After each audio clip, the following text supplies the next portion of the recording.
Hey folks, AJ here. Thank you for joining us on day 35 of us reading the Bible in 1 year. Today we're going to be reading Exodus 20, 21, and 22. Link is down below to the full reading, and don't forget to leave a comment at the end on what you got out of today's reading. So let's go ahead and get started. Then God gave the people all these instructions. I am the Lord your God who rescued you from the land of Egypt, the place of your slavery. You must not have any other God but me. You must not make of yourself an idol of any kind or an image of anything in the heavens or on the earth or in the sea. You must not bow down to them or worship them, for I, the Lord your God, am a jealous God who will not tolerate your affection for any other God. I lay the sins of the parents upon their children. The entire family is affected, even children in the third and fourth generations of those who reject me. But I lavish unfailing love for 1,000 generations on those who love me and obey my commands. You must not misuse the name of the Lord your God. The Lord will not let you go unpunished if you misuse his name. Remember to observe the Sabbath day by keeping it holy. You have 6 days each week for your ordinary work. But the seventh day is a Sabbath day of rest dedicated to the Lord your God. On that day, no one in your household may do any work. This includes you, your sons and daughters, your male and female servants, your livestock, and any foreigners living among you. For in 6 days the Lord made the heavens and the earth, the sea, and everything in them. But on the seventh day he rested. That is why the Lord blessed the Sabbath day and set it apart as holy. Honor your father and mother, then you will live a long, full life in the land of the Lord your God is giving you. You must not murder. You must not commit adultery. You must not steal. You must not testify falsely against your neighbor. You must not covet your neighbor's house. You must not covet your neighbor's wife, male or female servant, ox or donkey, or anything else that belongs to your neighbor. When the people heard the thunder and the loud blast of the ram's horn, and when they saw the flashes of lightning and the smoke billowing from the mountain, they stood at a distance, trembling with fear. And they said to Moses, "You speak to us, and we will listen, but don't let God speak directly to us, or we will die." "Don't be afraid," Moses answered them, "for God has come in this way to test you, and so that your fear of him will keep you from sinning." As the people stood in the distance, Moses approached the dark cloud where God was. And the Lord said to Moses, "Say this to the people of Israel. You saw for yourselves that I spoke to you from heaven. Remember, you must not make any idols of silver or gold to rival me. Build for me an altar made of earth and offer your sacrifices to me, your burnt offerings and peace offerings, your sheep and goats, and your cattle. Build my altar wherever I cause my name to be remembered, and I will come to you and bless you. If you use stones to build my altar, use only natural, uncut stones. Do not shape the stones with a tool, for that would make the altar unfit for holy use. And do not approach my altar by going up steps. If you do, someone might look up under your clothing and see your nakedness." All right, Exodus 21. These are the regulations you must present to Israel. If you buy a Hebrew slave, you may serve for no more than 6 years. Set him free on the seventh year, and he will owe you nothing for his freedom. If he was single when he became a slave, he shall leave single. But if he was married before he became a slave, then his wife must be freed with him. If his master gave him a wife while he was a slave and they had sons and daughters, then only the man will be free in the seventh year, but his wife and children will still belong to his master. But the slave may declare, "I love my master, my wife, and my children. I don't want to go free." If he does this, his master must present him before God. Then his master must take him from the door or doorpost and publicly pierce his ear with an awl. After that, the slave will serve his master for life. When a man sells his daughter as a slave, she will not be freed at the end of the 6 years, as the men are. If she does not satisfy her owner, he must allow her to be bought back again, but he is not allowed to sell her to foreigners, since he is the one who broke the contract with her. But if the slave's owner arranges for her to marry his son, he may no longer treat her as a slave, but as a daughter. If a man who has married a slave wife takes another wife for himself, he must not neglect the rights of the first wife to food, clothing, and sexual intimacy. If he fails in any of these three obligations, she may leave as a free woman without making any payment. Anyone who assaults and kills another person must be put to death. But if it was simply an accident permitted by God, I will appoint a place of refuge where the slayer can run for safety. However, if someone deliberately kills another person, then the slayer must be dragged even from my altar and be put to death. Anyone who strikes father or mother must be put to death. Kidnappers must be put to death whether they are caught in possession of their victims or have already sold them as slaves.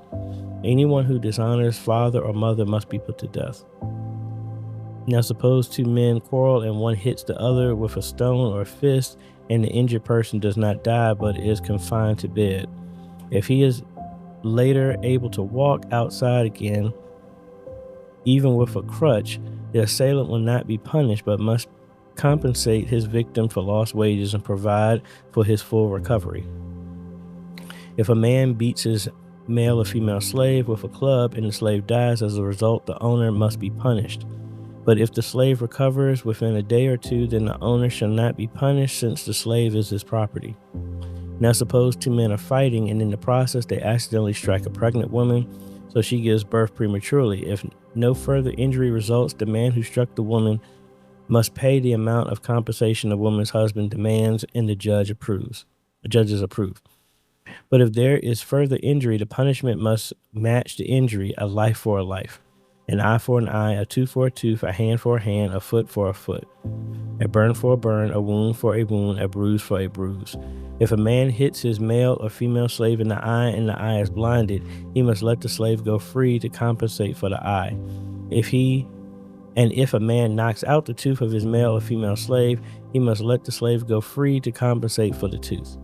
If an ox gores a man or woman to death, the ox must be stoned, and its flesh may not be eaten. In such a case, however, the owner will not be held liable. But suppose the ox had a reputation for goring, and the owner had been informed but failed to keep it under control. If the ox then kills someone, it must be stoned, and the owner must also be put to death.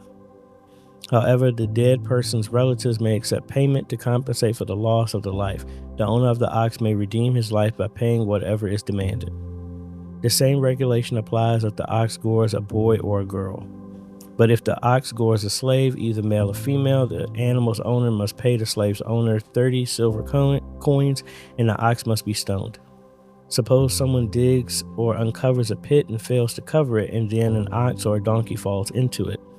The owner of the pit must pay full compensation to the owner of the animal, but then he gets to keep the dead animal.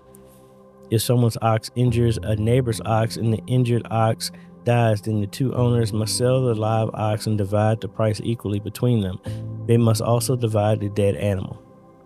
But if the ox had a reputation of goring, yet its owner failed to keep it under control, he must pay full compensation, a live ox for the dead one, but he may keep the dead ox. And last chapter 22. If someone steals an ox or sheep and then kills or sells it, the thief must pay back 5 oxen for each ox stolen and 4 sheep for each sheep stolen. If a thief is caught in the act of breaking into a house and is struck and killed in the process, the person who killed the thief is not guilty of murder. But if it happens in daylight, the one who killed the thief is guilty of murder. A thief who is caught must pay in full for everything he stole. If he cannot pay, he must be sold as a slave to pay for his theft. If someone steals an ox or a donkey or a sheep and it is found in the thief's possession, then the thief must pay double the value of the stolen animal. If an animal is grazing in a field or vineyard and the owner lets it stray into someone else's field to graze, then the animal's owner must pay compensation from the best of his own grain or grapes.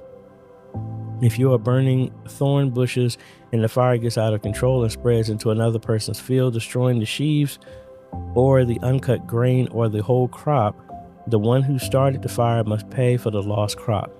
Suppose someone leaves money or goods with a neighbor for safekeeping and they are stolen from the neighbor's house. If the thief is caught, the compensation is double the value of what was stolen. But if the thief is not caught, the neighbor must appear before God, who will determine if he stole the property. Suppose there is a dispute between two people who both claim to own a particular donkey, sheep, article of clothing, or any lost property. Both properties must come before God, and the person whom God declares guilty must pay double compensation to the other. Now suppose someone leaves a donkey, ox, sheep, or any other animal with a neighbor for safekeeping, but it dies or is injured or is taken away, and no one sees what happened. The neighbor must then take an oath in the presence of the Lord. If the Lord confirms that the neighbor did not steal the property, the owner must accept the verdict and no payment will be required. But if the animal was indeed stolen, the guilty person must pay compensation to the owner. If it was torn to pieces by a wild animal, the remains of the carcass must be shown as evidence and no compensation will be required. If someone borrows an animal from a neighbor and it is injured or dies when the owner is absent, the person who borrowed it must pay full compensation. But if the owner was present, no compensation is required, and no compensation is required if the animal was rented, but this loss is covered by the rental fee. If a man seduces a virgin who is not engaged to anyone and has sex with her, he must pay the customary bride price and marry her. But if her father refuses to let him marry her, the man must still pay him an amount equal to the bride price of a virgin. You must not allow a sorceress to live. Anyone who has sexual relations with an animal must certainly be put to death. Anyone who sacrifices to any god other than the Lord must be destroyed. You must not mistreat or oppress foreigners in any way. Remember, you yourselves were once foreigners in the land of Egypt. You must not exploit a widow or an orphan. If you exploit them in any way and they cry out to me, then I will certainly hear their cry. My anger will blaze against you, and I will kill you with the sword. Then your wives will be widows and your children fatherless. If you have lent money to any of my people who are in need, do not charge interest as the money lender would. If you take your neighbor's cloak as security for a loan, you must return it before sunset. This coat may be the only blanket your neighbor has. How can a person sleep without it? If you do not return it and your neighbor cries out to me for help, then I will hear, for I am merciful. You must not dishonor God or curse any of your rulers. You must not hold anything back when you give me offering from your crops and your wine. You must give me your firstborn sons. You must also give me the firstborn of your cattle, sheep, and goats, but leave the newborn animal with his mother for 7 days, then give it to me on the 8th day. You must be my holy people. Therefore, do not eat any animal that has been torn up and killed by wild animals. Throw it to the dogs. All right. That was day 35. What did you get out of it? Leave that down below. And that's it. And we will see you on our next day of reading the Bible in 1 year.